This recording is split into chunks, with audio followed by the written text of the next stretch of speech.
اعوذ باللہ من الشیطان الرجیم، بسم اللہ الرحمن الرحیم۔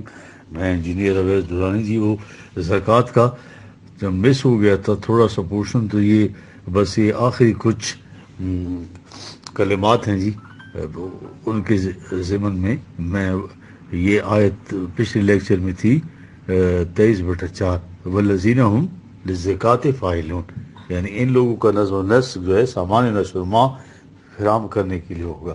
یہ ہے قرآن کریم کی روح سے زکوٰۃ کا مفہوم۔ اب قرآن کریم کی ان نصوص صریحہ کی موجودگی میں زکوٰۃ کا جو مروجہ مفہوم کیسے پیدا ہو گیا 2.5% والا، ٹھیک ہے؟ یعنی یہ مفہوم کہ انسان جس قدر جی چاہے مال و دولت جمع کرے اور سال کے آخر بس کچھ پیسے خیرات کے طور پر 2.5% نکال دے، تو یہ سارا کاروبار جو اسلام کی روح سے جائز قرار دیا جائے۔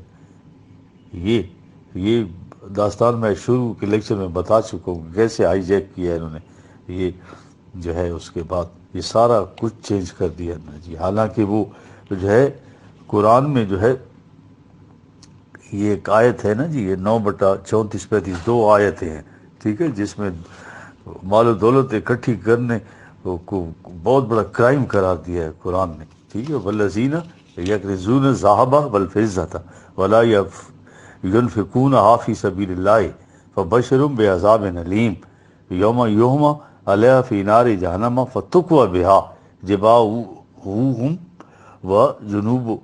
وجنوبہم وظہورہم ھذا ما کنزتم لانفسکم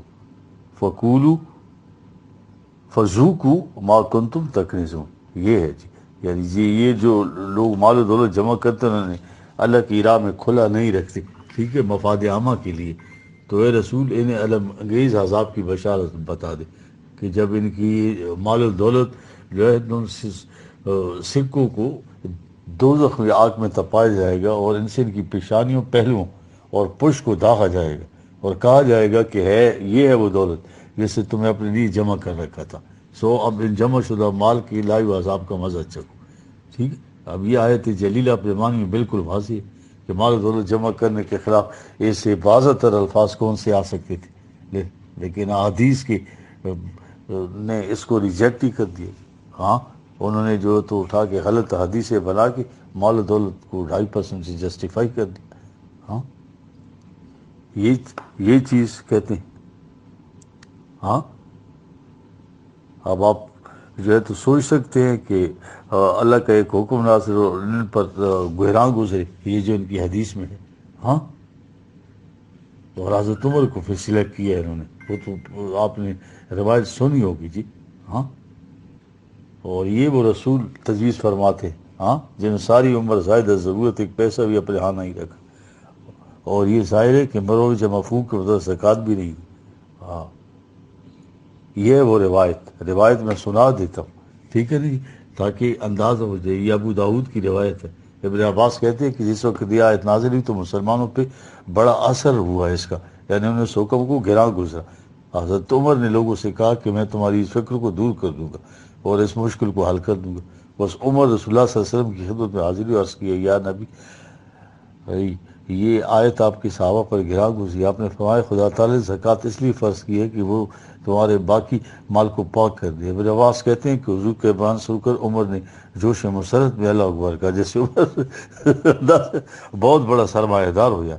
کتنی وسیع روایت ہے یار، اس زمانے کی وضع کردہ جب مسلمانوں میں دور ملوکیت نظام سرمایہ داری رائج ہو چکا تھا، اور اس میں سب سے پہلے تو دیکھیے اللہ کی طرف سے ایک حکم نازل ہوتا ہے اور وہ صحابہ پہ گراں گزرتا ہے۔ وہ صحابہ جن کے بارے میں قرآن کیا کہہ رہا ہے جی، 64/4، فلا وربک لا یؤمنون حتی یحکموک فیما شجر بینہم ثم لا یجدوا فی انفسہم حرجا مما قضیت ویسلموا تسلیما۔ دیکھ رہے 65/4، اے رسول تیرے رب اس پر شاہد ہے کہ لوگ کبھی صاحب ایمان نہیں ہو سکتے کہ جب تک کہ اپنے ہر متنازع معاملے میں تجھے حکم مقرر نہ کرے، اس کے بعد تیرے فیصلے کے خلاف اپنی دل کی گہرائیوں میں بھی کوئی گرانی محسوس نہ کرے، بلکہ اس کے سامنے جو ہے سر تسلیم خم کرے۔ دیکھ رہے ہیں آپ کہ جن مومنین کی کیفیت یہ بتائی گئی ہے کہ ان کی یہ حالت ہوگی کہ اللہ کے حکم نازل ہوا اور ان پر گراں گزرے۔ اندازہ لگائیں، اس طرح یہ روایات گھڑی تھی۔ ہاں، اس طرح پورا جو نظام تھا معاشی وہ نظام سرمایہ داری میں انہوں نے تبدیل کر دی. بے حد و نہایت مال جمع کرنا عین مطابق اسلام مودودی صاحب نے بھی قرار دیا. ٹھیک ہے جی.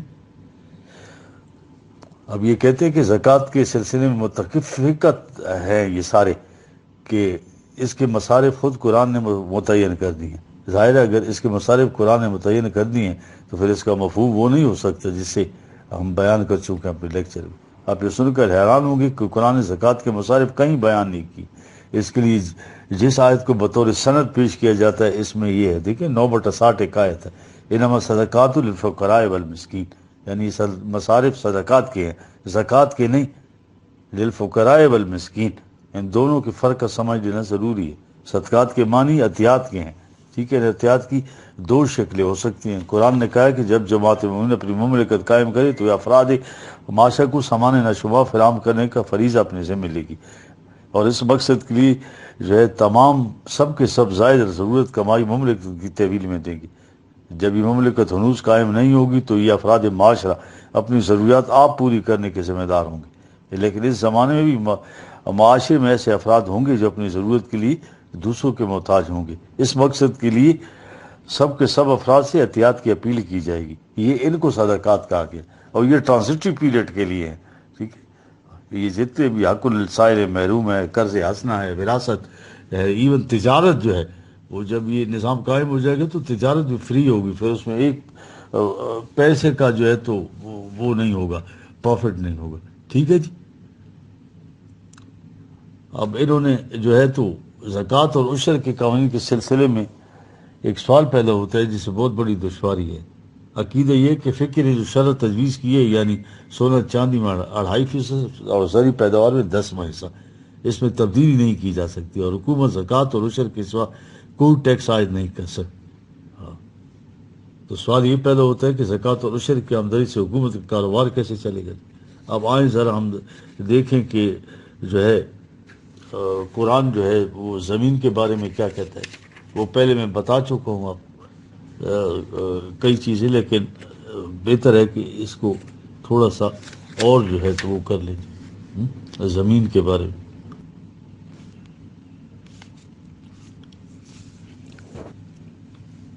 زمین کے بارے میں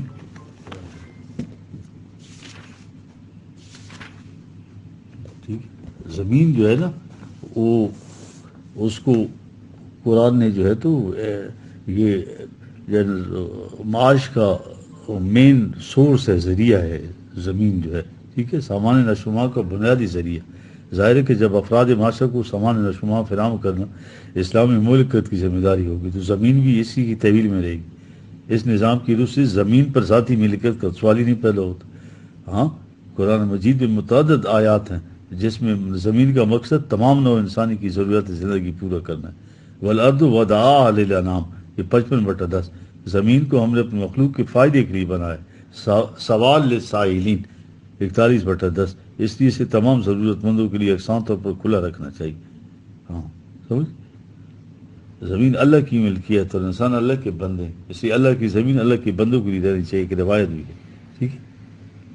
اور ایک دوسری آیت ہیں، دو ہیں آیت 6/142 اور 2/267.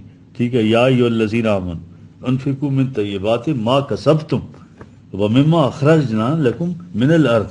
دیکھ رہے ہیں، یعنی جو کچھ تم اپنی محنت سے کماؤ اور جو کچھ زمین سے حاصل کرو اسے دل کی گہرائی سے ربوبیت عالمینی کے لیے کھلا رکھو. کل العفو کا اصول دونوں پر یکساں لاگو ہوگا، زمین پر بھی اور اس کے اوپر مال و دولت پر بھی. چنانچہ حضرت علی نے زرعی پیداوار کے محصل سے کہا تھا کہ کاشتکار کی ضروریات سے جس قدر زائد ہو اور وہ ہمارا حق ہے. اس پر اس نے کہا کہ جس طرح تو شاید ہمیں کچھ بھی نہ مل سکے. تو آپ نے فرمایا جس طرح تو گیا تھا چاہے اس طرح خالی واپس آنا پڑے، تجھ پر افسوس ہے. کیا تجھے یاد نہیں کہ ہمیں یہ حکم دیا گیا تھا کہ جو کچھ ہماری ضروریات سے زائد ہو وہ سب کا سب حکومت جو ہے تو لے گی. تو جب دین مذہب میں بدل گیا اور خلافت کی جگہ ملوکیت آ گئی تو نظام سرمایہ داری کی دوسری شکوں کی طرح زمین کو بھی ذاتی ملکیت میں دے دیا گیا، اور روپے پر زکوٰۃ کی طرح فصل کے ایک متعین حصے کو زکوٰۃ قرار دے دیا گیا. اصطلاح یہ عشر سے تعبیر کرتے ہیں، یعنی پیداوار کا 10واں حصہ. آپ نے ملاحظہ کیا کہ قرآن کے معاشی نظام کی روح سے نہ کسی کے پاس فاضلہ دولت رہتی ہے، نہ زمین پر ذاتی ملکیت تسلیم کی جاتی، ٹھیک ہے؟